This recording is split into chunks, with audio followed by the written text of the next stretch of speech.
Today I'm speaking with Jenna Belk. Jenna, welcome to the show. Hey, thanks for inviting me. Thank you so much for doing this. And most everyone probably that's watching my channel has already seen Jenna and knows all about her. So this bio will probably be unnecessary, but for the few people in corner of some unknown state, I'll add a quick bio. Jenna is one of the people that is a rotating co-host on the Atheist Experience. So you do things like with Matt Dillahunty and the other people there on that team. You're a volunteer for the Atheist Community of Austin. You're a co-host on the Ethan and Jenna show. And Jenna also guest hosts on other shows put on by the Atheist Community of Austin. You're a regular guest speaker on many YouTube channels. And you have your own channels, which I've been kind of digging into to see what you're up to.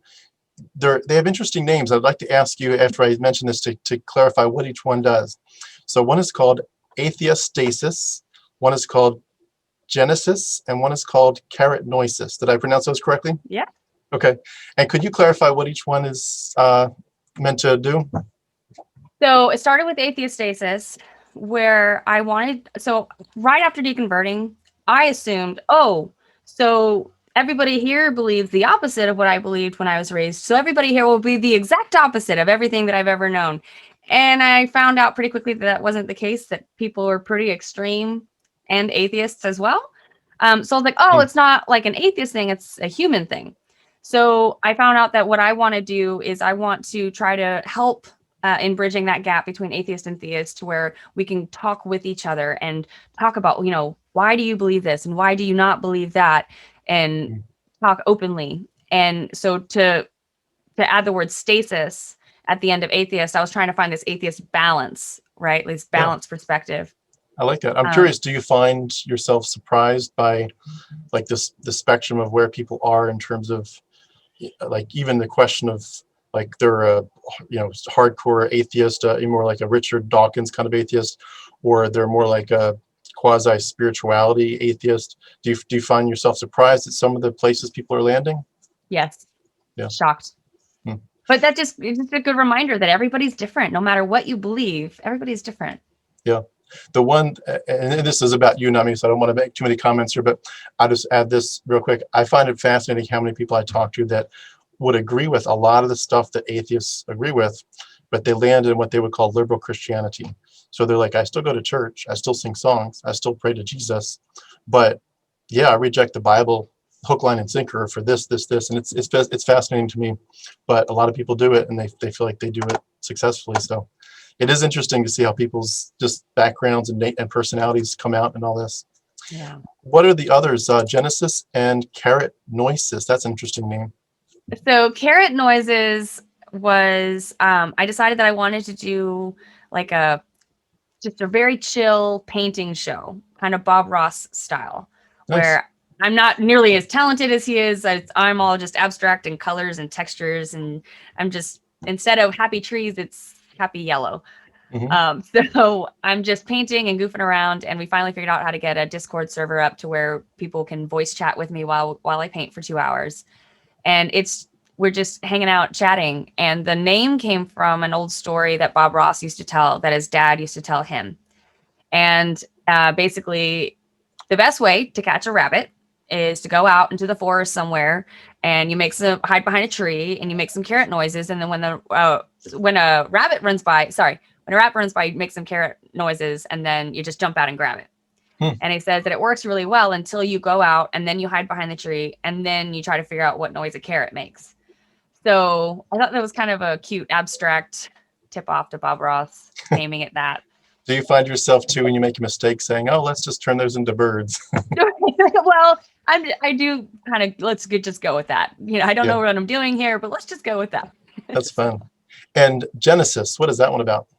So Genesis is actually going to be a few different things. I have a few things in the works for it, where it's going to be typically 5 to 10 minute clips. But there will be, for example, the one that I've started already this morning actually was I'm meditating for 10 minutes. And so Genesis is kind of my new beginning.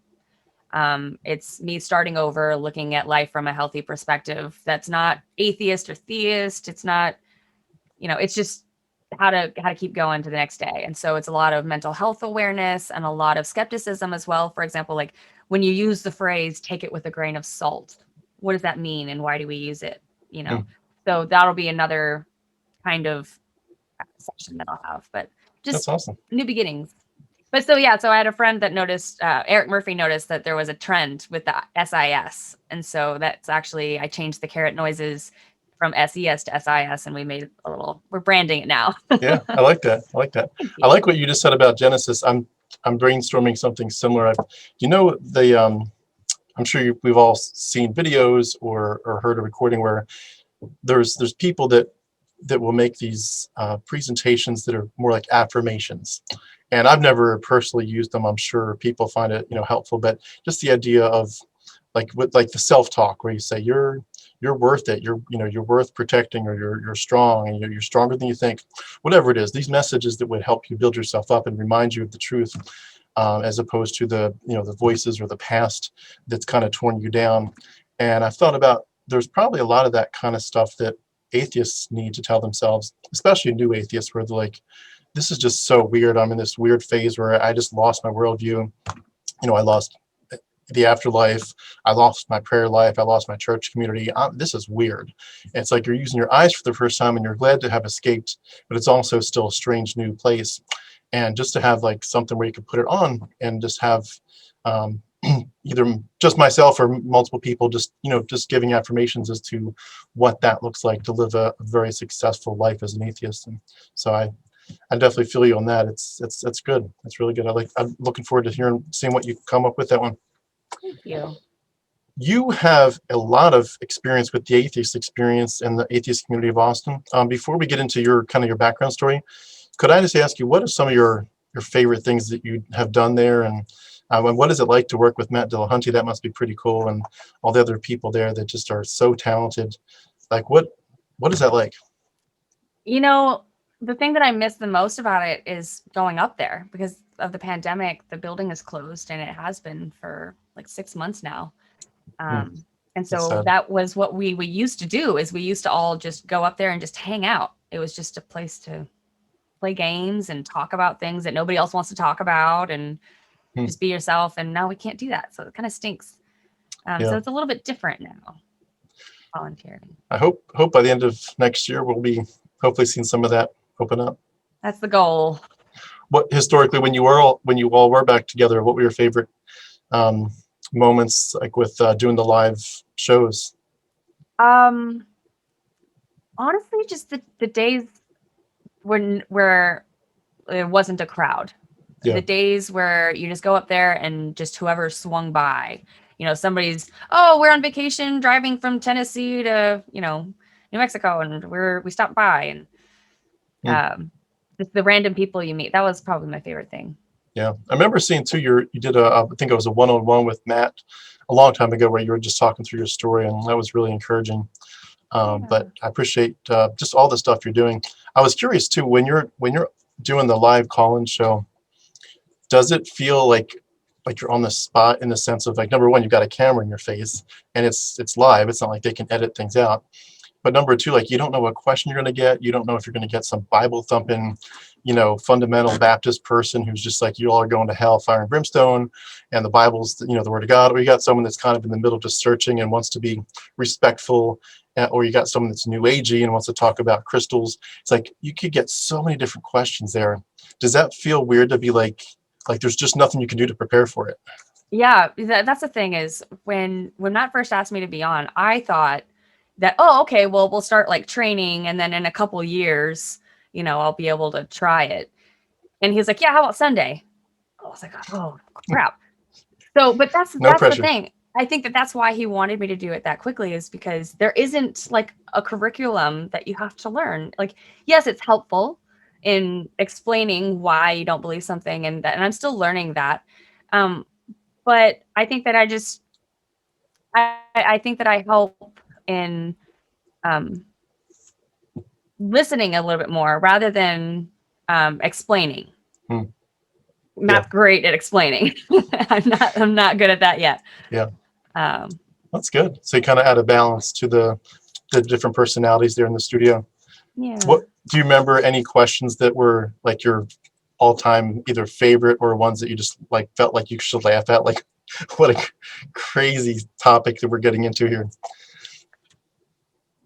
You know, it's, I don't know. I guess I don't really put things in categories like that. It's more, I'm just curious. Like, it's just fascinating to me that you believe X, and Yeah. X can be whatever you want it to be. You know, oh, you were driving down the road and you literally believed that somebody was speaking to you, and that's what saved your life. That's how you got off the highway. Yeah. It's like, I don't understand how you actually believe that anymore. Yeah. It's like diving into the psychology part of it. It is fascinating.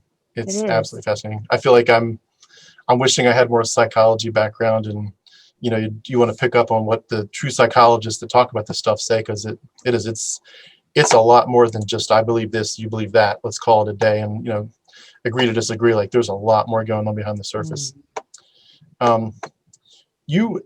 I was just going to mention too in the bio, you really focus on a lot. And I'm just going to list a few things here. This is from some of the things you've addressed in your personal videos. This is not from the Atheist Experience. I know you did a lot more there, but you focus on the atheism subject in general, secular parenting, humanism, ethics, racism, counter-apologetics, and logical fallacies, street epistemology, all related, philosophical arguments. And you also focus a lot on helping people who are struggling with depression and suicide, which is really awesome because, you know, that might not be the core of what most atheists talk about, but it's, you know, being an atheist is partly about being involved in the human story, being a true humanist. And if people are struggling with that, then we need to, you know, meet people where they're at and support them. So I'm amazed at just the breadth of what you cover. I just wanted to start by saying that it's not as much a question, but just saying thank you for being willing to deal with all those subjects. And some of them I'm sure are very hard to go through, and I'm guessing as we get into your story here in a minute that some of these are very near and dear to your own heart. Oh, there's one more thing I forgot to mention about Jenna Belk. Jenna likes a very specific kind of popsicle. Could you tell us what kind of popsicles you like to create and eat? Oh, Say it again. pickle-sickles. How do you make those for anyone who didn't hear the full story? If you have a jar of pickles that you ate already, you take the pickle juice and pour it in a cup, and then stick a fork or a spoon in that cup, and then stick that in the freezer for a day or two. And then whenever you're ready, you go and you pick out the spoon or the fork, and you got a pickle-sickle. It might be something that's out there. I've never heard of that before. That's really cool. Oh, that's funny. Had you ever met anyone else who did that, or was it just in your family? I just really loved pickles, and I just had that idea one day. Maybe it might have been like me and my sisters watched Zoom. Okay. Remember that show where kids do all kinds of crafts? I think so. It might have been something like that where we're like, maybe we could try this, and me and my sisters have just done it since we were kids. That's awesome. I'm not sure I could do it or not, but I had a friend, another child, you know, in our neighborhood growing up with that. She would suck on lemons all day long. She literally cut a lemon open and just suck on it. So everyone's taste hurt your teeth. Yeah, everyone's taste buds are a little different. So could you tell us more about? We talked about your current professional activities, but could you tell us more about your background? Who is Jenna Belk? Where do you come from? What's your background like? Well, you know, it's interesting.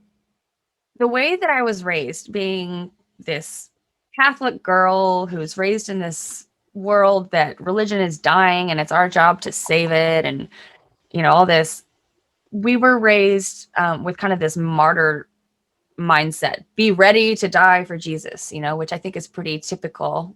You said Catholic family? Catholic, yes. And so, I mean, we were even against the Christians, you know, because the Christians were all too wishy-washy and liberal and couldn't make up their minds. And so Catholicism was the only religion that knew what it was talking about. So we had to defend it. So I've always had this desire to be ready to fight for what I believe in, but I never really had any means to until I became an atheist. And I was like, holy crap, like this is the exact opposite of what I was told would happen. But I feel like I've been preparing for this my whole life. So I was like, I am ready to volunteer, do whatever you need me to do. And so it started, that's when I decided that's, you know, so I sobered up basically. just to kind of put it into perspective. And decided that I had to learn who I was without drinking and without partying all the time. And I decided that I wanted to be a helpful person. That's what I wasn't, and that's what I needed to change. And so I decided to volunteer at the ACA. And so that's why I've just started with them. And I was fine call screening and doing all that. But then before long, they asked me to be on shows, and finding that I might be even more helpful doing that because of the things that I'm willing to talk about. Maybe because of that pre-martyr mindset that I'm like, hey, I'll talk about whatever you want to talk about. So it's like you had the drive and the passion and the zeal to be, changing the world and making it a difference. You just weren't on the right team yet. Yeah. So to speak. Can you tell me more, but going back a little bit to your childhood? So you grew up in a Catholic family. Did you have brothers and sisters? Yeah, I'm one of 7. Okay. And were you all in church pretty much like every Sunday? Every Sunday. We were one of the 2 families in the church that took up the whole pew. Okay. Gotcha. And I know it's hard as an atheist to recall everything that it was like on the other side of the fence, but do you recall feeling like it was like real, like when you prayed that God was listening to you, that you had some level of peace, that this was the truth? I believed it 100%. Okay. And I believed that we were weird for believing it, but we were also right. So I'd rather be weird and right than cool and wrong. So. Yeah. Could I ask about that? You said, that you would have this sense of being a martyr, or defending the truth that you had as a Catholic, even against Christians, which is ironic because Christians would have felt very, very similarly in the opposite direction. And I've never heard a Catholic say that, but I'm not surprised. But like, what was the truth to you that was, what was the basic Catholic story, but then also what was the difference between the Catholics and the Christians in terms of their core beliefs that was worth fighting for? So this is the thing, and this is why I don't necessarily, at least anymore, think that just religion as a blanket term is harmful. I think that it is the indoctrination. It is when you brainwash people. It is when you have, it didn't make sense. Like, it was illogical for me to believe that, but I was just surrounded by it so much that I just constantly told myself to believe it. And after a certain amount of time doing that, it just worked. So what was the main Catholic message? Like, to put it a different way, what is the gospel? What is the gospel message to a Catholic? So the gospel of the Lord, praise you, Lord Jesus Christ. I don't even know, but I just felt like it wasn't my place to know. I was just a woman. It was my job to be a mother and a housewife. It was my job to raise kids. It was my job to follow my husband and allow him to lead me, and to ask a priest or somebody that had answers that I couldn't have. And I wasn't under the impression that I was going to understand it. And I just accepted that. So there was a very strong differentiation of gender roles, which is very similar to Protestants as well. But I know it would look different now, but when you were in it, did it feel, I don't know if the word is diminutive or what I'm thinking of, but did it feel like a lesser role? Like, I'm kind of in a lesser role, but if it's God's will, I'll do it. Did it feel like it was not a punishment, but just a lesser good place to be? Or did you feel happy thinking that's what I'm going to be? I'm going to be a wife, and I'm going to submit to all these men, and they're going to be my spiritual authorities. Did that feel okay to you, or did it feel wrong? I just accepted that that was just how it was. Right. I was like, okay, well, I'm a woman, so I'm less, so that's just how it is. Right. God's design. Yeah. Huh. And I'm just curious as a baseline, because I talk to a lot of people who are coming from a Protestant perspective, and I just want to paint a picture and see how much it resonates with you. The Protestant gospel that they would fight for against the Catholic doctrine is, they would say that when you would ask the question, the most important question of all is how do I get right with God? There's nothing more important than that. You could phrase it different ways. If you were to die tonight, and you were to stand before God and he says, why should I let you into heaven? What would you say? All these different ways of saying, but it's the same question. How do you have peace with God? And the Protestants would always say, and I think probably fairly accurately, that the Catholic response would be, I believe in Jesus as my Savior. He died for me and rose again, but I also live a good life. I obey his commands, and therefore I would say to God, God, I believe in you, and I lived a good life, so I should get in heaven. Protestants, on the other hand, would say that we have nothing good to bring to God. Yes, in response to salvation, we do a life of good deeds, but in terms of just the strict act of what justifies us, what declares us righteous before God, it is purely the act of faith and trust in Jesus, where we turn from our sins to God, place our faith in him, and say, God, I've got nothing good to offer you. I can't, my righteousness is like a filthy rag, nothing at all. I trust only in Jesus as my Savior. And they would say, look, that's why the Catholic Church has it so wrong, because they're adding something. And it's like, you can't have Jesus plus anything. It's Jesus and Jesus alone, his work alone, and anything you add to it or take away from it is ultimately, they're both destroying the purity of the gospel. Did you get that clarity? Like, did other Protestants try to convert you out of it? Did they just make that distinction for you at all? And was there like that kind of battle going on with your discussions at all? Honestly, we just didn't talk about religion Okay. with my friends unless we were in church, and if we were in church, then we were more listening than talking. It wasn't necessarily. I mean, I guess that you could boil it down to just be a good person, but it was more about avoiding purgatory, if anything. It was, so this is the way that it was described to me, was that purgatory is like this middle ground between earth and heaven, and it's where you go to have your soul cleansed. Right. So, and they say, God, this always terrified me. Everybody in my family would tell me, oh, this hurts worse than any pain you could ever imagine on earth. But the whole time that it's happening, which it could be years that you're up there before you get to heaven, but the whole time you're so happy that it's not hell that it just makes up for it. I'm like, do you remember at the time, though, it's sounding like, hey, this is just reality? I mean, obviously now you see it differently, like I keep saying, but did you feel like that time, like that makes sense? God has to finish purifying me to get me ready for the glory of heaven. I can't go in there with sin in my person. I have to be pure. I don't know. I just accepted it. I was terrified of it, and I didn't really like thinking about it, so I definitely chose to think about Jesus a lot more.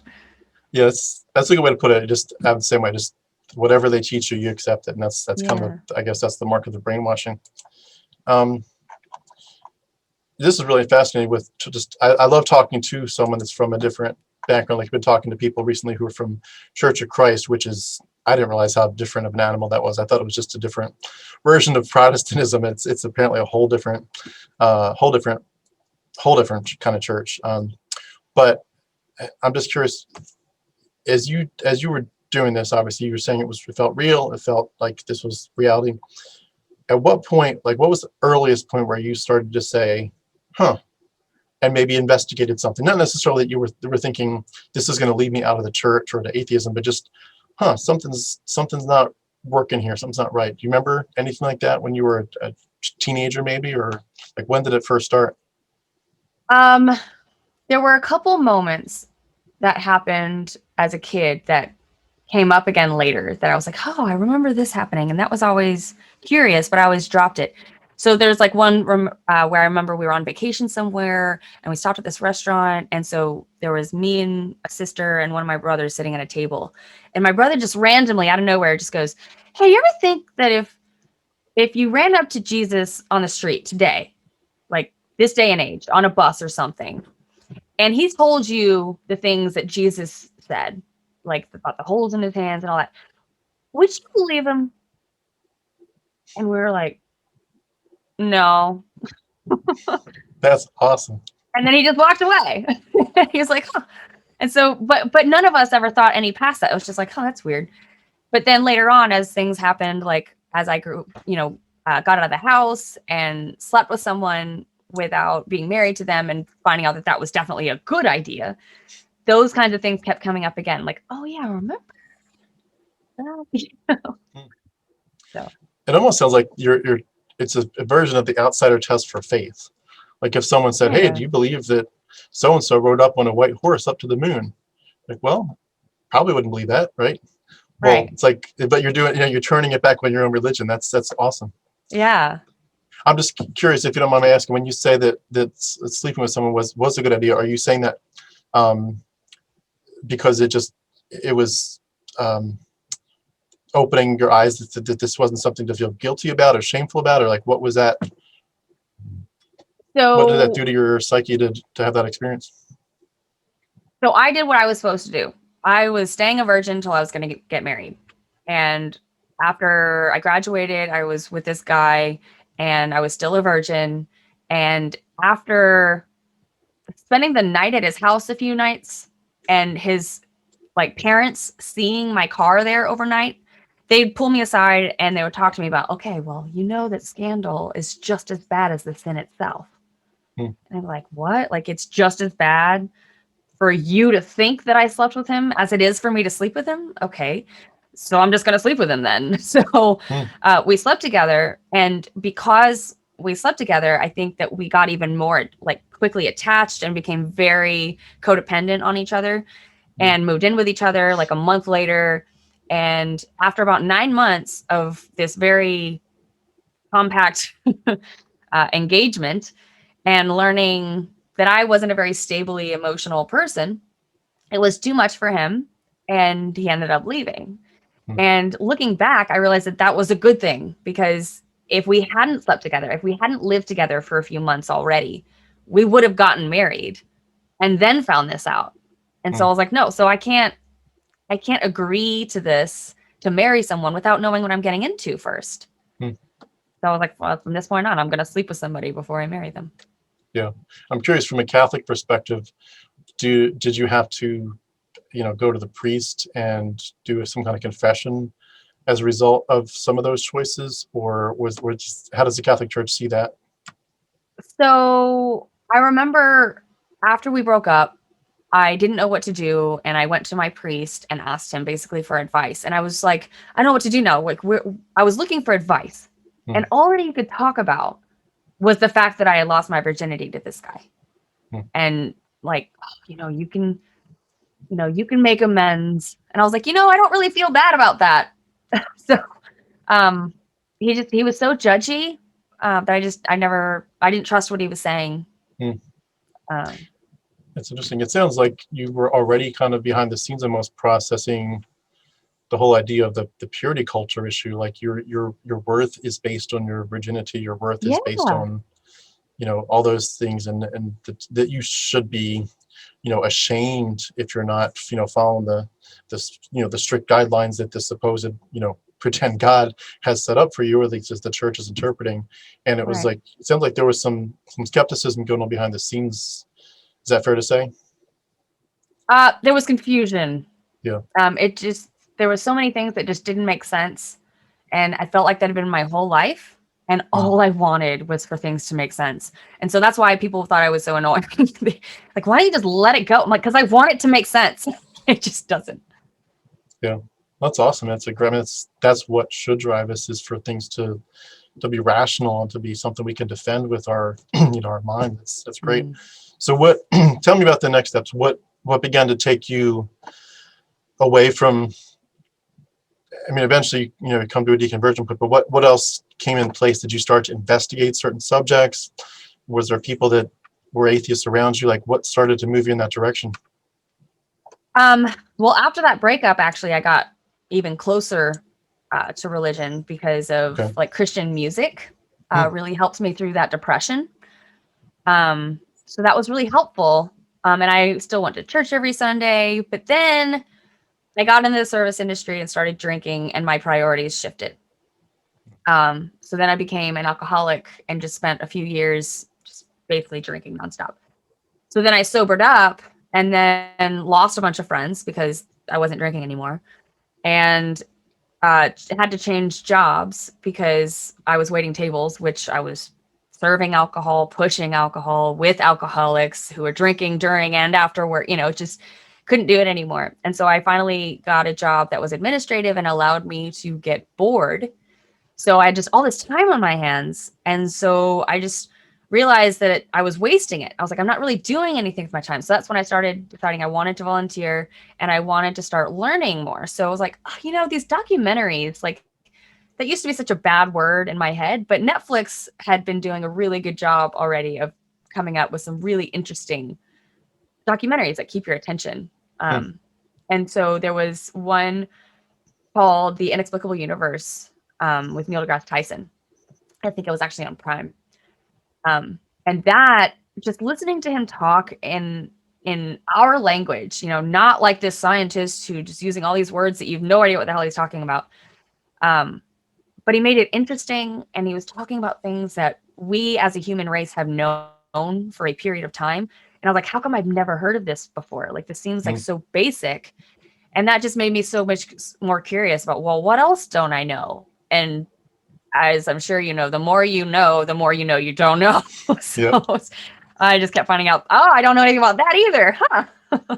Did you, as you found that stuff happening, did you feel frustrated that sheltering had occurred and the people hadn't told you so much? Yeah, I felt lied to.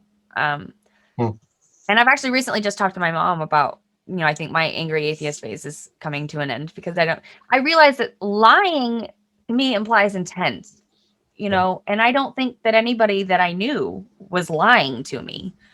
I think they were just wrong. So it kind of takes the anger down a little.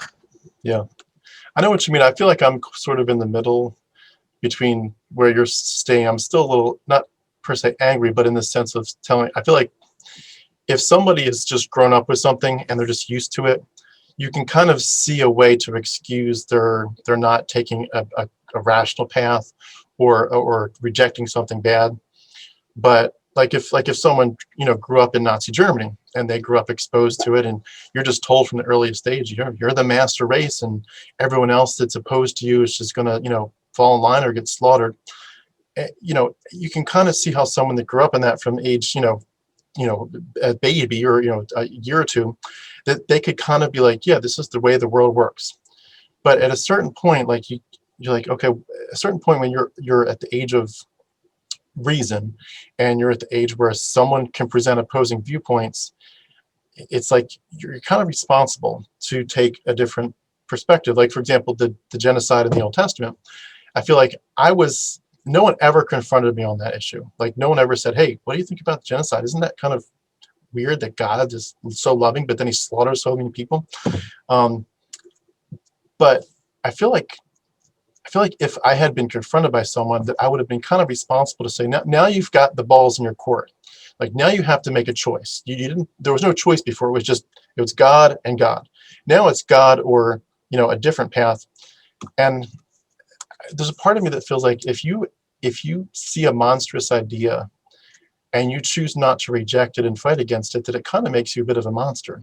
And I don't want to put intent behind it. And again, some people, they're not advocating genocide, but they're still advocating a book that advocates it. And it's like how close do you really want to get to Nazism before you admit you're kind of advocating for Nazism? It's like, I don't know. Do you ever feel that way? Like there's some culpability there? So this kind of conversation got me to learn a lot more about determinism and free will. And I, you know, the way that I used to use free will in that I could do other than what I do. I don't believe that's a thing. I don't believe that it exists. So the more I learn about, you know, why, so my mother converted to Catholicism in her 20s.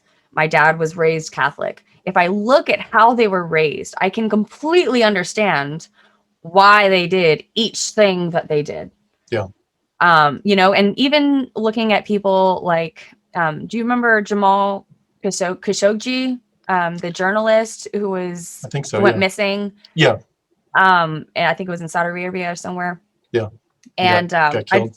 yes, he was killed, and it was just this big, we don't know what happened, they won't tell us kind of thing. And I did a little bit of research into him, and turns out he went to college with Osama bin Laden, and they were buddies.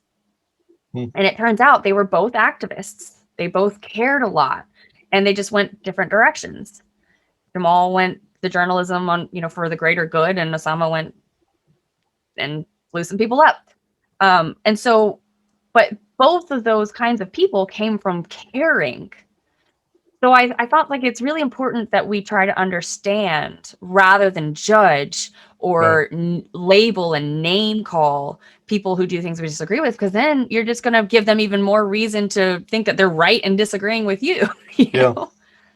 When you bring up issues like the things that are morally offensive, do you ever get people that are willing to agree with you on some of that and say, yeah, you're right, that they shouldn't, if it actually historically happened, yeah, they probably shouldn't have slaughtered these people in Canaan or whatever. I mean, obviously, I think there's a lot of evidence it didn't even happen, but if it had happened the way it was written, do you ever get people saying, yeah, and kind of like, do you feel like people sometimes get pulled in a positive sense into a sense of at least trying to track with you and say, yeah, you got some good points? Or do you find most people are just like, no, God is king, he can do what he wants, and I'm going to always bow my knee to God? Like, how do most conversations go for you? I think they mostly go with, well, that's just history.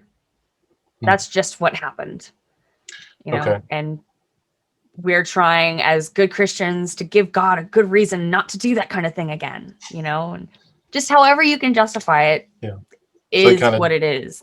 Dance around the whole subject. Yeah. Well, what actually took you finally out of Christianity? Like, what were the last few steps, and what was the process like? So with this new craving for education, it turns out my father-in-law was a very philosophical thinker. And he didn't have a lot of people to talk to about this kind of thing until I came along asking questions, because he had said something just real sarcastically, just off the top of his head, something like, well, how many angels do you think dance on the head of a pin? And I think I was like, I don't think so, like, let me think about that. And so it finally got to where nobody wanted to talk about this stuff. I didn't have the ACA yet, and I was just questioning, and he didn't have anybody to talk about this stuff because everybody in his life were basically atheists and didn't really even care about this kind of thing. So he was one of the first people to actually engage me in this kind of conversation and have fun with it. And I would say that there was one point he asked me, he's like, so do you think that you're an agnostic or do you think you're an atheist? And I was like, I don't know. Let's see what those words mean. And so I looked them up, and I misinterpreted the word atheist, because what I read was, the belief that there is no God. And I was like, oh, well, I can't say that because I know there's something. And so I was like, oh, I guess I'm agnostic then. And so I just kind of left that agnostic, spiritual, but not religious, whatever. And then very quickly, I had mentioned my journey to an office mate of mine, and she was Muslim. And she was like, ooh, your question, I'm going to take you to a mosque. And I was like, okay, I mean, that's cool. Like, I'm down. But before I start looking into Islam and Judaism and all these different religions, why don't I figure out if I think there's a God first, and then I'll go from there rather than just randomly pick and choose. And she's like, okay. And so I decided that day to start listening to, I wanted to hear objectivity. I wanted to hear non-bias, atheist versus theist, different religions, different atheists. And I just started listening to hours and hours of debates. And I would say Hitch, Harris, and Dillahunty were the three that really spoke to me. That's awesome. So they helped loosen that final cap. And little did you know you'd be working right next to Matt someday. Do you remember, I know we've all seen so many videos at this point, it's hard to remember specific ones, but do you remember there was one where Hitchens, I believe when he was struggling with his cancer, he was debating Tony Blair in front of a large crowd, and of course they're very amicable, because I think they're probably friends at the same point as being philosophical opponents. But he talked about, Hitchens just went on this whole long rant, so to speak, and it wasn't really a rant, but it was just a long explanation of all the different reasons, like, this doesn't make sense. And I love the one part of it where he says something like, does it really make sense to say that the beautiful baby comes out, and just what a glorious creation, What a beautiful life. And now the first thing that comes to my mind is, hand me a knife, for the little boys to cut off the end of his penis so I can do the work of the Lord. And it's like, and he said it much more eloquently, obviously, but it was like, I love how he would take all these arguments and like, it was like you'd shrink it down and be like, look, think about it, like step back from the edge a little bit, think about it. Does this really sound right? And I loved how when people do that, they just kind of, they make you stop getting to the nitpickies of like, what about this philosophical argument? Like, just hold on. Does this really sound right to you? And sometimes when you step back a little bit, you're like, I don't even know how I ever thought this stuff was real. Like, this is so weird. Did you ever have that? Like when you're finally done, did it feel weird to you? Like, what was I in? The best way to describe the feeling that immediately, like it was Hitch, and he had said something along the lines of, well, all those gods or that you don't believe in, yeah, just add yours to the mix and that's me. Something along those lines. And I was like, and then just fireworks. Like there were literally just explosions going off in my brain. Like that's the best way to describe it. It was like the word mind blown never meant so much to me. And so, yeah, the more that time goes on, the more shocked I am that I believed it, rather than shocked that I don't anymore. Yeah. When you look back on it, did you feel like it was a long process, or was it pretty short? Like, was it a day or a week? Or, like how long was it between when you were like, I seriously have a problem, I got to figure this out, and I'm out, I'm done? There were probably a good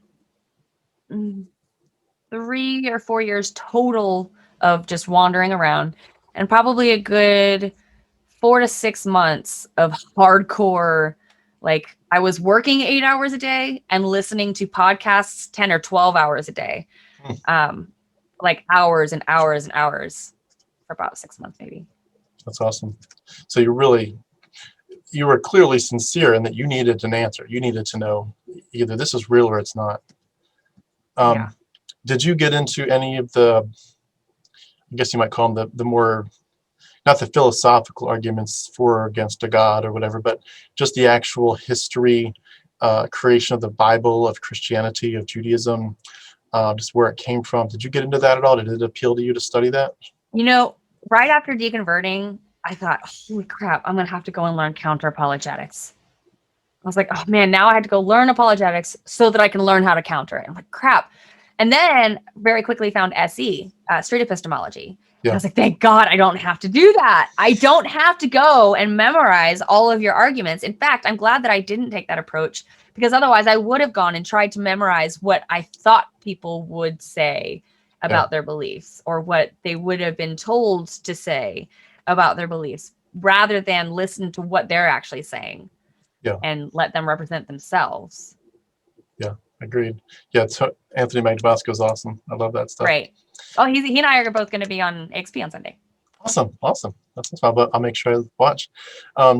Did you find yourself put into stuff like pagan parallels, like saying, hey, Jesus sounds a lot like other gods that were already around for hundreds of years, and hey, this sounds like another Greco-Roman mystery cult? Did that stuff become part of the story at all?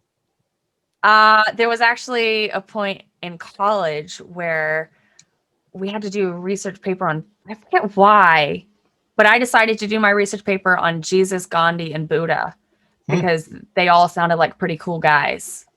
That's fascinating. And my dad was very offended that I just threw Jesus in that kind of a group. Do you remember some of the things you found? I found that they both just preached peace. All three of them just preached peace and patience and acceptance. And I was like, yeah, they all sound pretty smart to me. Yeah. It's interesting that a lot of the Christians, at least on the Protestant side, evangelical side, they would probably agree on some level that, yeah, there's some parallels, but they definitely try to preach a strong exclusivity. Like Jesus said, I alone am the way, the truth, and the life. No one comes to the Father except through me.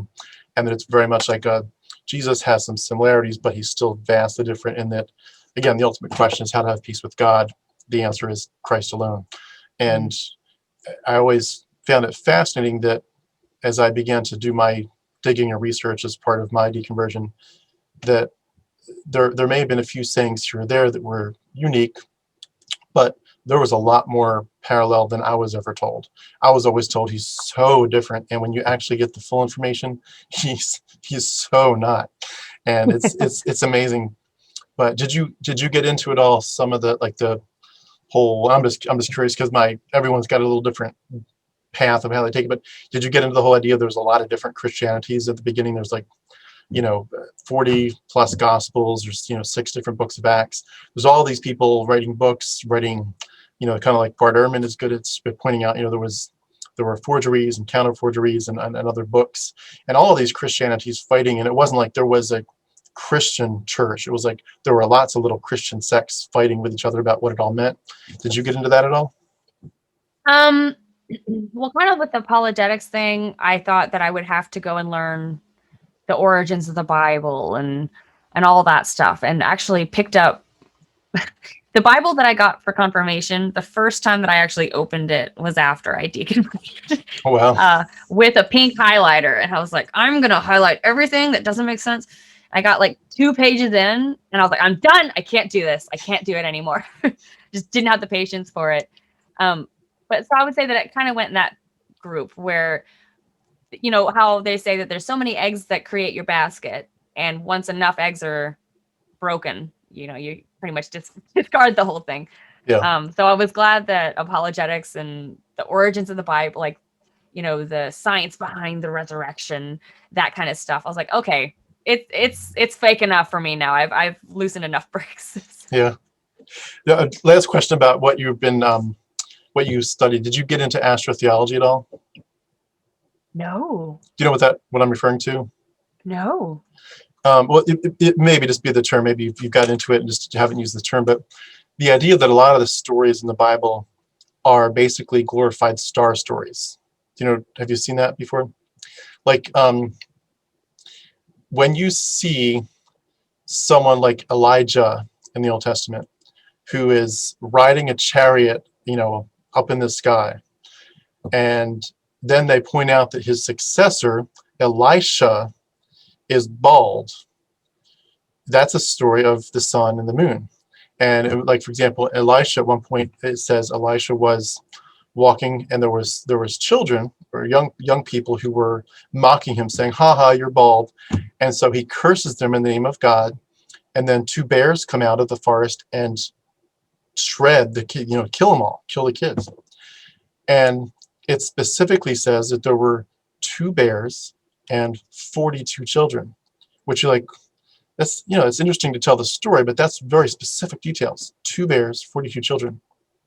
Well, you look that up and you're like, that's Ursa Major and Ursa Minor, and there's 42 star couplets in those constellations. So it's a star story. Samson, I guess a sun god.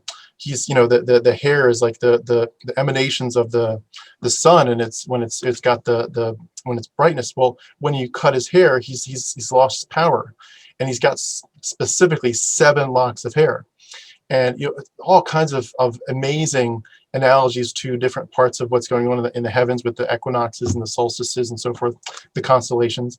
But when you get educated in it, like, and I'm not a master by any stretch. Wouldn't claim to be. I've got a lot of work to do.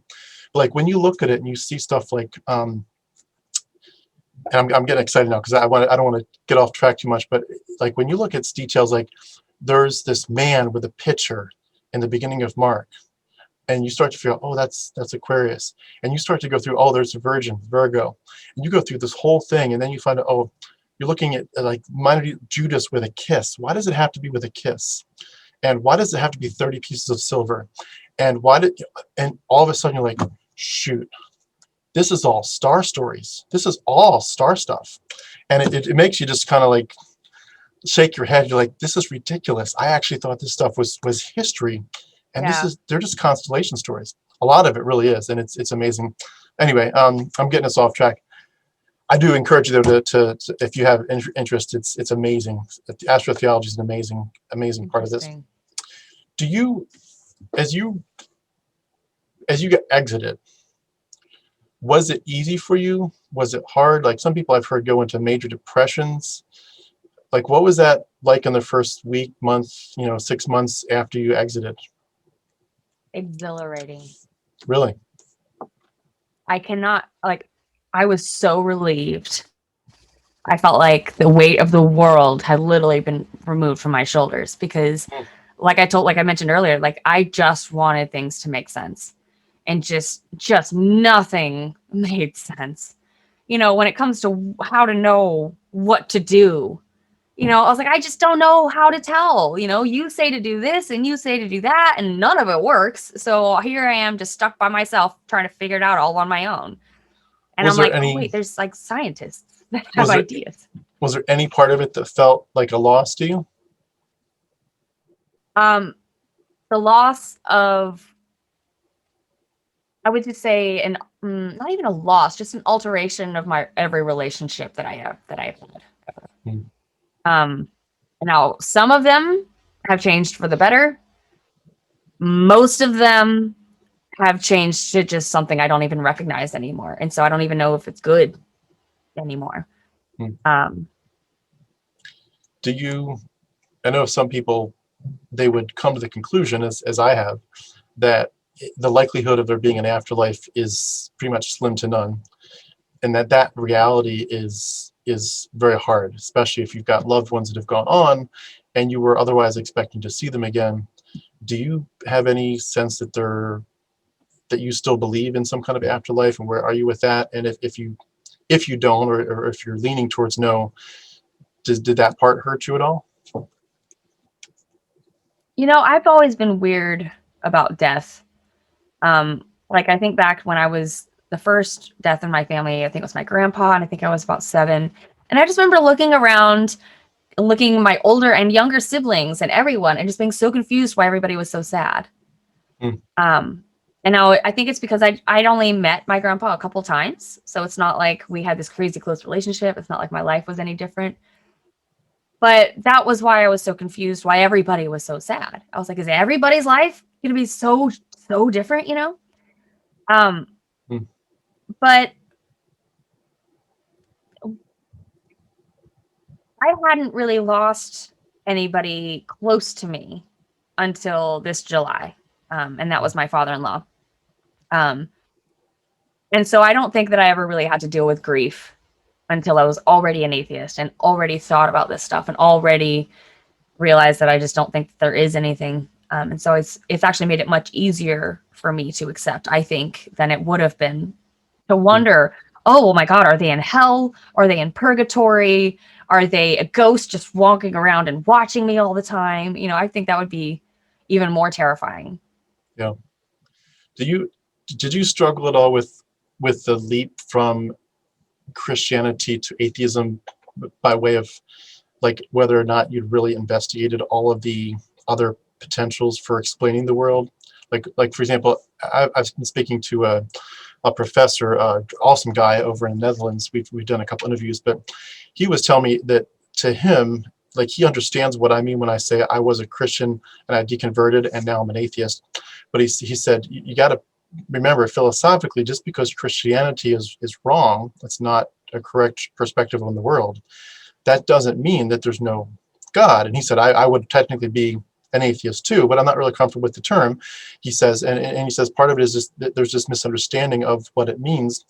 And to me, it was like, I felt like Christianity was like the best path. And if it wasn't real, the chances of there being anything else was probably not good.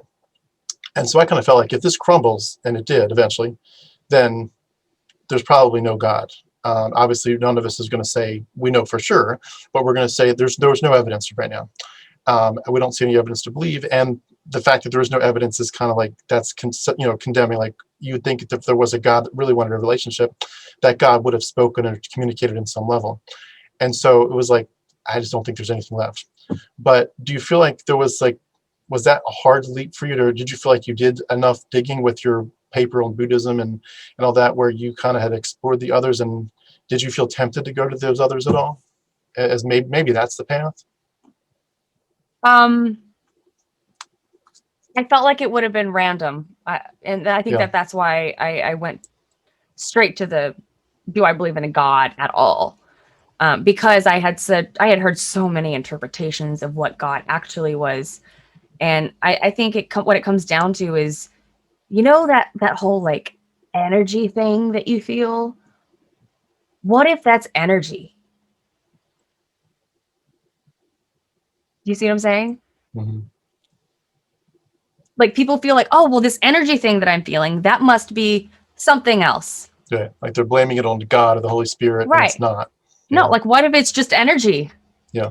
Sometimes I think people get that even at like a Christian concert where some music just gets you like in a phase. It gets you in this mental, and you just feel like goosebumps all over. And I think people confuse that for the Holy Spirit. Yeah. Right. Like, no, it's like you can actually learn about this. Like, I'm so grateful for the internet.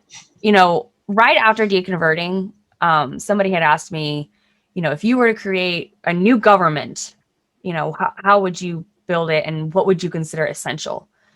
And I was like, I include the internet in the essentials. And this person was like, really? That's a luxury though. I was like, no, because if it wasn't for the internet, I'd be screwed right now. Yeah. I'd be doing exactly what I was doing 5 years ago, which is horribly unhealthy. So, yeah, I thought a lot about that too. You feel bad for people that had so little information about this stuff. Yeah, but it's also so much easier to understand past generations and why they still believe this stuff. Is because the internet's so new. Yeah. Access to information is such a new thing. Now, as you were doing your digging, did you find though that there were certain things that, like, you found out certain information and you talked to people, you got other perspectives, but as you're deconverting or after you deconverted, did you feel like there was any stage where you just stepped back and said, like, this is so ridiculous or silly or whatever word you would have used to say, I have a lot more information now, but should I have really needed it? Like, I feel like for me that the answer is like, it's confusing because I obviously did need the information because I wouldn't have gotten out without the information, specifically about the origins of Judaism and Christianity. I never knew where Yahweh, all that stuff, where the Yahweh character came from. I never knew about the mystery cults and all that. But like, I step back and I think there should have been enough weird stuff that you should have been able to at least say, this doesn't sound like the talking snake, the talking donkey, the sun standing still, the genocide, the water parting, the Red Sea, all whatever it is that you remember from Sunday school, Noah's Ark. Like, when you look at it now, do you feel like I should have figured this out with a lot less information? I mean, not like you want to call yourself stupid, but I feel like I was stupid to believe this. Do you ever feel like that? Or humans are fascinating. And the power of the mind, when people talk about, well, this experience was true for me. Yeah. Okay. That's a very complicated thing,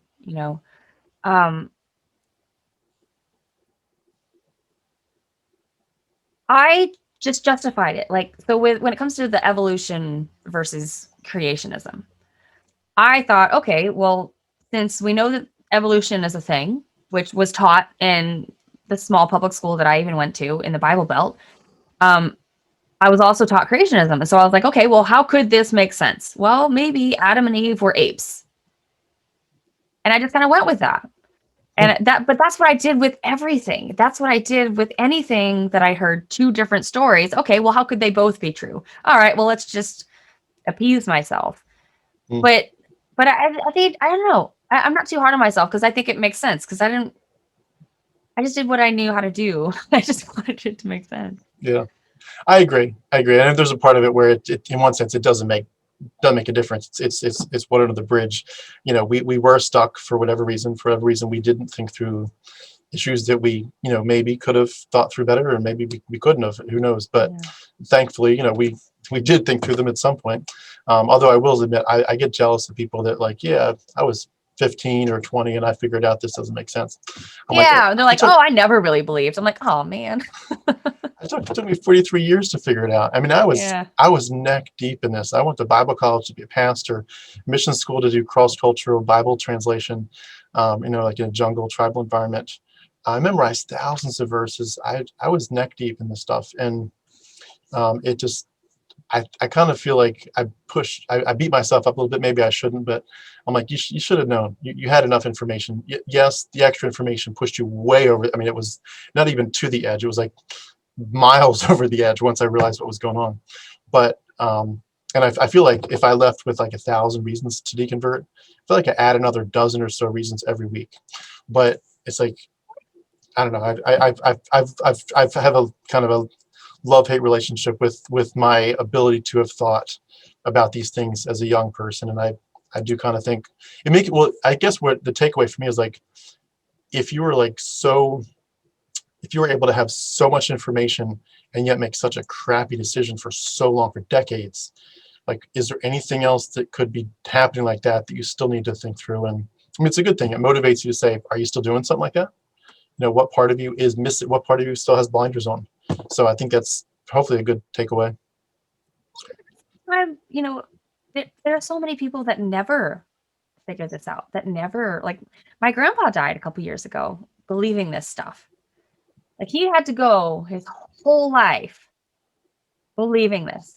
And that, to me, that just makes it so much more amazing when people like you and I, no matter how long it takes, no matter how much information it takes, the fact that we were able to discover out, you know, the illegitimacy of these claims, I think that's fascinating and driving and motivating, you know? Yeah. Were there any, I was just curious, as a side note, were there any movies that you ever watched that helped you think through some issues? Like, I know a lot of people talk about The Matrix. Obviously, that's a big one, where you escape the world that's pretend. But were there any movies that you recall that were a part of your thinking through it? You know, you name it, The Matrix might have been one of them. Star Wars, Lord of the Rings. Yeah.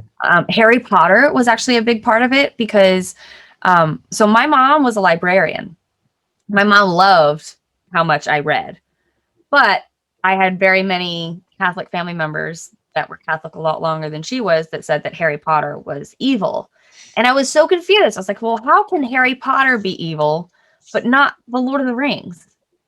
You know, there's witches and wizards in Lord of the Rings too. And they're like, well, but this is obviously not real. Harry Potter is confusing. And I'm like, wait, I'm a kid. I was like 10 or 11 when I'm reading these. And they're talking about how confusing it is. I'm like, I can tell that it's not real. I'm pretty sure I'm fine. So that kind of thing, being told to beware of certain fictional stories that are obviously fiction, that, you know, that probably helped.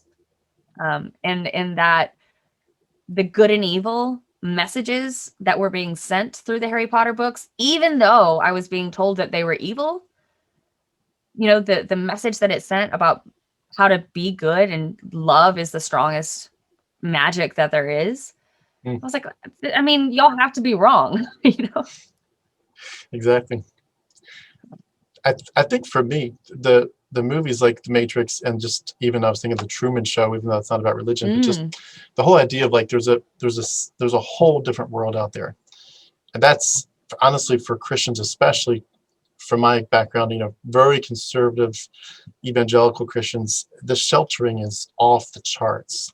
And I don't mean you don't have you know, friends that are, you know, from public school or whatever that are not saved, but just the philosophical sheltering that happens from a very young age. I mean, I think it was either Matt or Seth Andrews, but one of them did a presentation a while ago called "Get 'Em While They're Young," and it's true. Like if you can get somebody really good, like just totally indoctrinating them by the time that they're, I don't know, 5, 6, 7 years old, and they're thoroughly, it's just their whole world. Unless something really comes in soon, you got them. And I feel like that idea of like just what does it take to see that there might be a different perspective. Like I remember, for example, for me, years ago, I know my wife is still a believer, but I remember telling her maybe 3 or 4 years ago, something like that. I said, just so you know, I'm just thinking through some issues, and I wasn't thinking I'd be an atheist. I was just saying I'm thinking through some biblical issues, and I just want to say I feel like I'm learning to say and mean I'm more committed to the truth than to my religion. And of course that, that doesn't compute because, your religion, Christianity is the truth. So you can't have a truth that's higher than it. But just, that was my way of saying, like the Truman Show or the Matrix, like, I'm not saying there is another world out there, but I just want to make sure that if there is another real world, I'm going to be more committed to it than my pretend world. And not that I would have called it pretend at that point, obviously, but just that's a hard step to take. And I wonder, like, with going back to the psychology thing, like, do you ever have conversations or just think about people and think, what would it take for them to, like, just have something just shake them, like, whoa, and all of a sudden they're like, huh, there's something else here. Do you ever, with a family or friends, do you ever think about what it would take to get them to be open to listening to your perspective? I've kind of given up on that. Okay. I just try to be honest whenever I can. So when somebody says something, oh, well, God works in mysterious ways, I say it honestly, oh, well, what's that?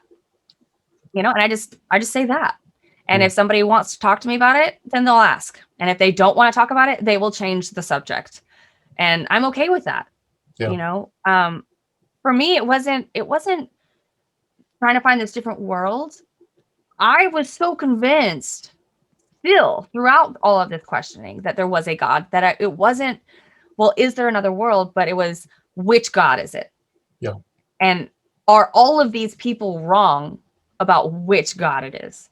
Because I thought it was so obvious that there was something, that everybody sensed that there was something, that they just might all be wrong. How have people responded to you as you've made some of these different changes? Like, have people been respectful to you? Or do people, have you had any shunning?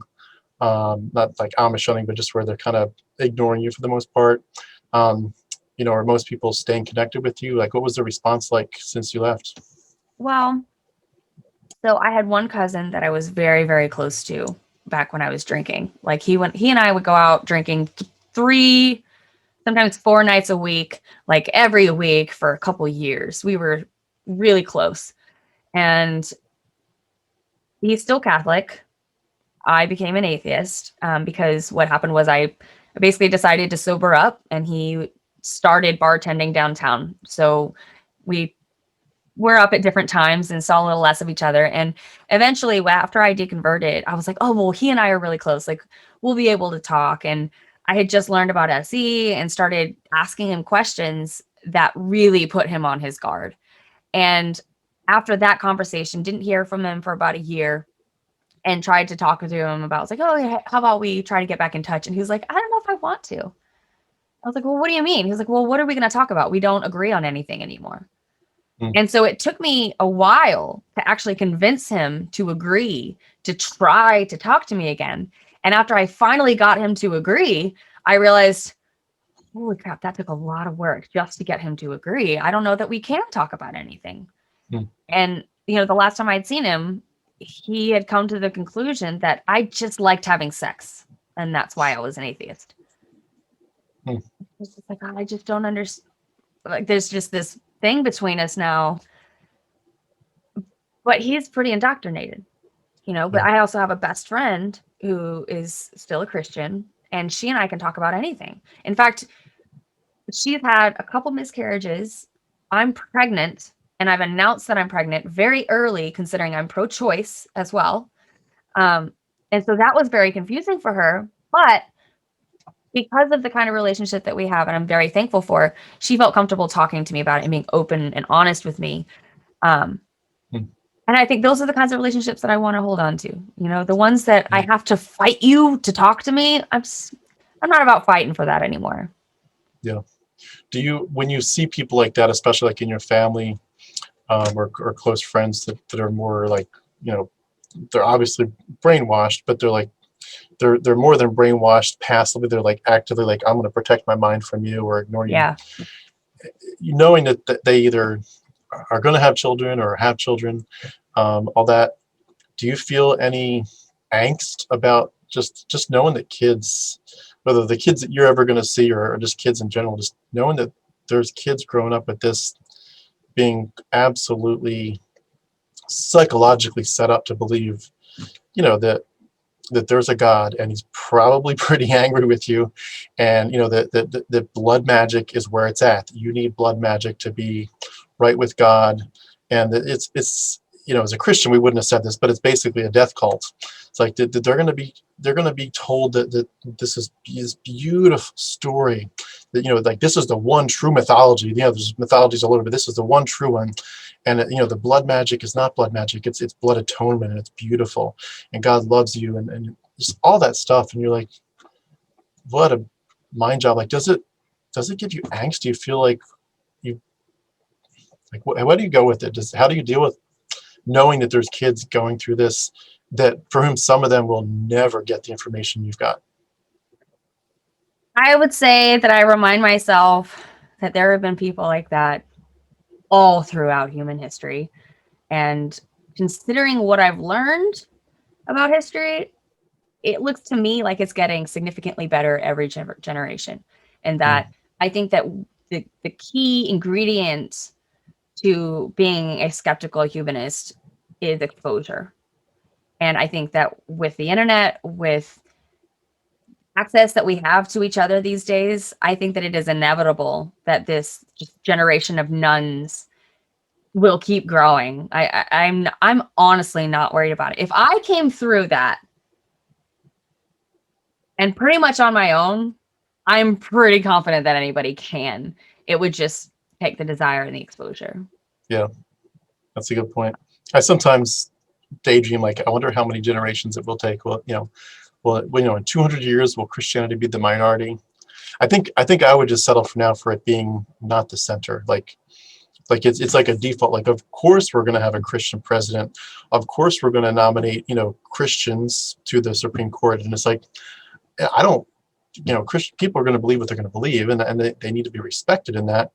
But like, I just don't want it to be the center of our culture. Like, why does it have to be the center? And I think the ironic thing is, I think Christians would be up in arms if it was a different religion. Like, all of a sudden, like, Islam is the center. Most of our presidents will be this, or if it's all Buddhist or whatever. Like, no, how oppressive. And it's like, but it's like somehow taking the Christians out of the center, just saying you're one of many and you have a strong voice, so does everyone else, but you're not the center. You don't get the main, you don't get to blast everybody out of the water.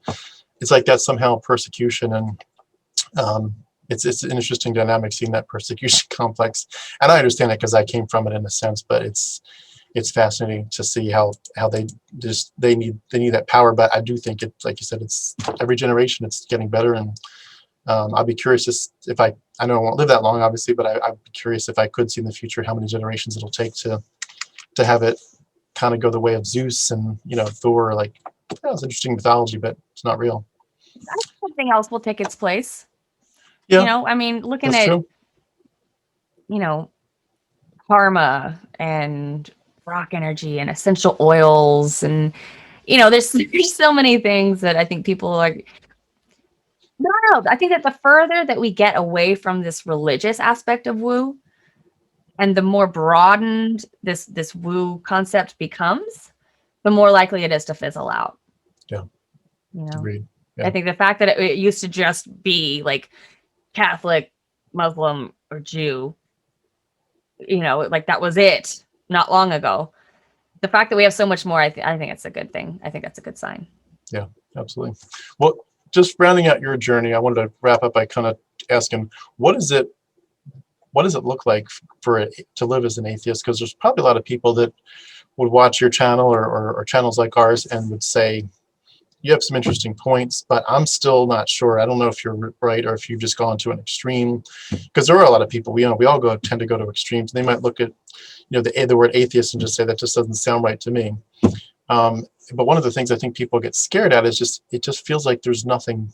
Like, you're kind of saying, like, I believe, it's like in their mind, it's like you believe in a vacuum. You don't believe in anything. There's nothing left.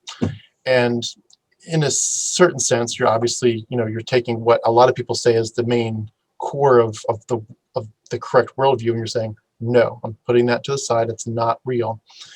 But it isn't like you just stop there. Like, what is it like now to be an atheist? What do you put in its place?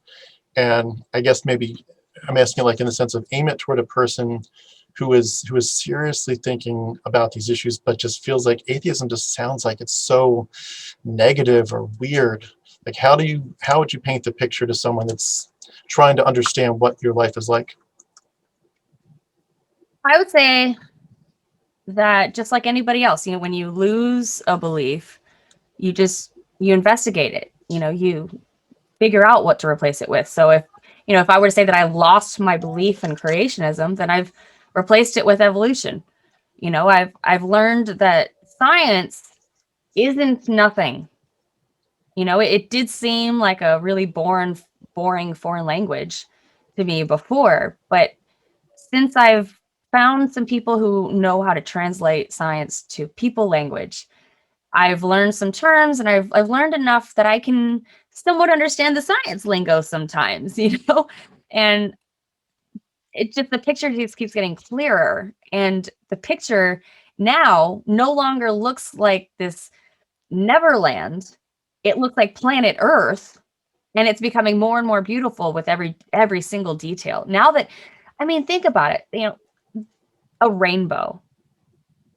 I used to attribute every single rainbow to some magical god, when no, it's literally water vapor reflecting light in a way.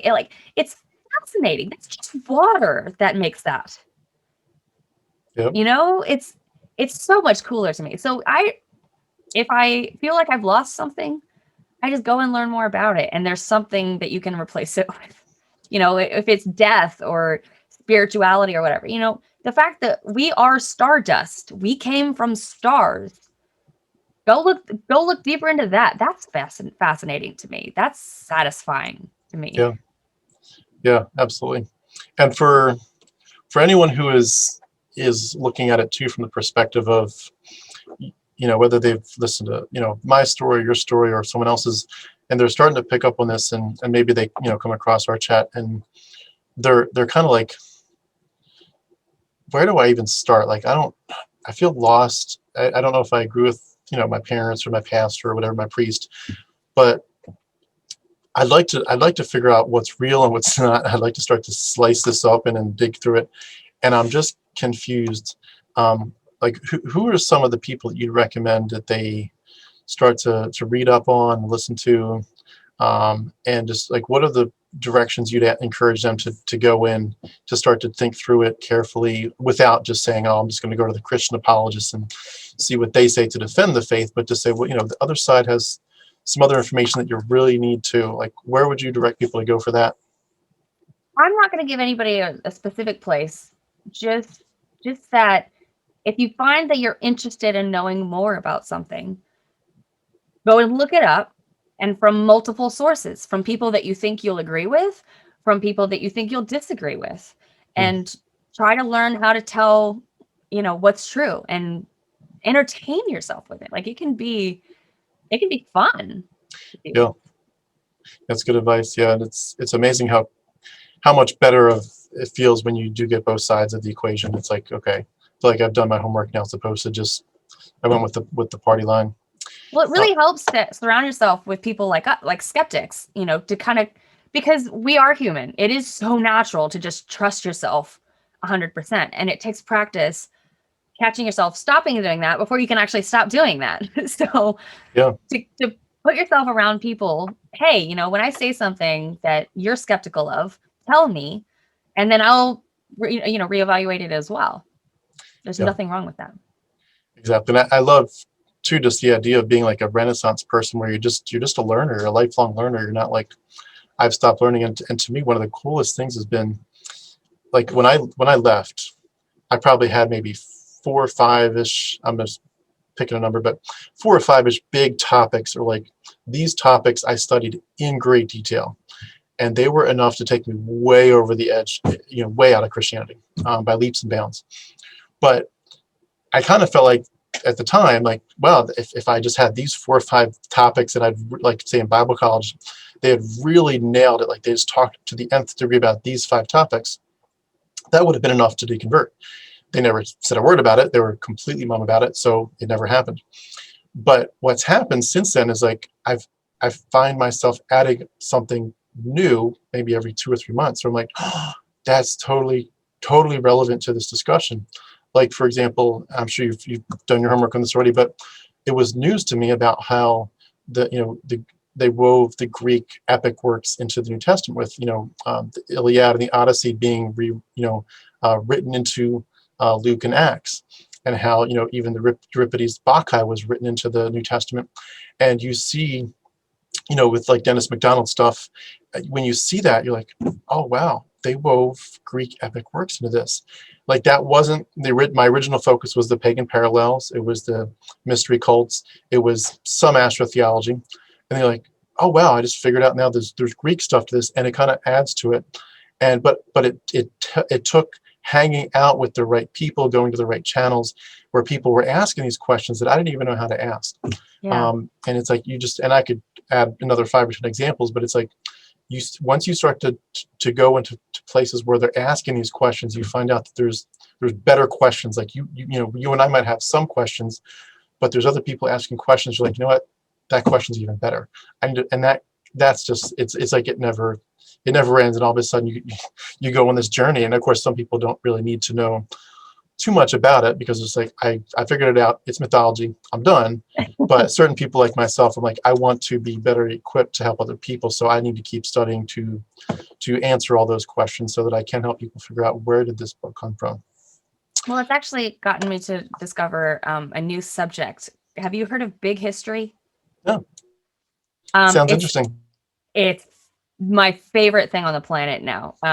It's on the great courses, and it's a relatively new subject, to where they take literally every subject that there is and put it into one. So you go from the Big Bang to today. So you cover stars, you cover galaxies, the creation of the planet, the creation of life itself, geography, history, sociology, but all of these things. And so this is the first time that I've been exposed to where you have to get so many different subjects and fields communicating with each other. Because normally, if you're going to go be a historian, you learn how to look at the world in a certain kind of way. Versus if you're going to be a biologist, you look at the world a completely different way. So if you can get these historians and biologists and astrophysicists and all, they're all talking to each other, creating a language where we can all, I don't know, it just puts so many dots, connects so many more dots for me. And I feel like my brain is very, very geared towards just figuring stuff out all the time.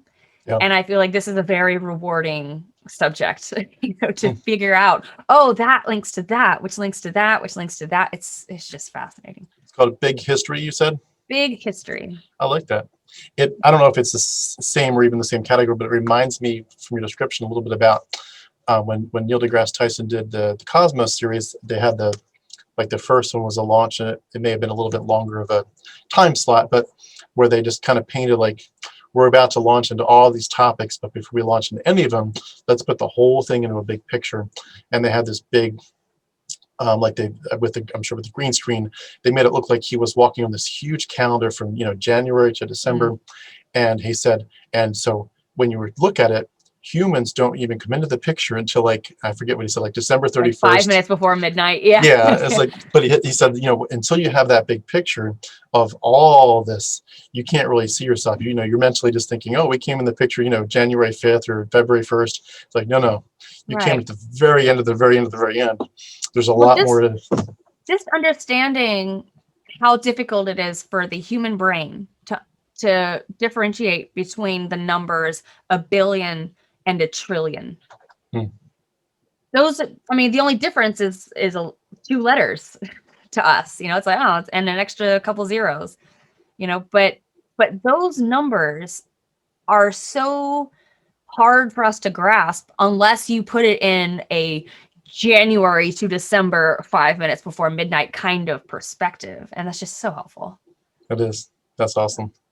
Yeah, I love stuff like that. That kind of to use the words used, it blows your mind and just makes you step back. And definitely don't remember many or any of those kind of conversations happening when I was in Christianity, when I was following Christ. That they happen all the time now, which is awesome.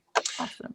I just want to say, just wraps up, thank you so much for what you do, both for this conversation today, but thank you for what you're doing with the atheist community of Austin, with your shows, with your volunteerism, all the the shows that you're putting together personally, all the shows you work with the atheist community of Austin, and just thank you for your years of being willing to.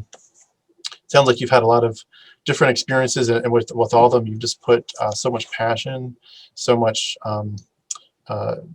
drive to learn, to be helpful to people, to be sensitive to people. And we didn't talk too much about the whole, people going through depression and suicide, but thank you for your work with that. Just thank you for being willing to dive in this, and for being willing to help so many people who are at so many levels. I appreciate it, and I hope you keep going, and I look forward to seeing all the different people you touch and all the people you help. So thank you for what you're doing. Thank you. I love that you're doing this. I love that you're getting the word out. I love that you're taking the initiative too. Thank you. Yeah. Hope it encourages people. So, well, hopefully we can do it again. And Jenna, thank you so much for your time today. Have a great day. Thanks. You too.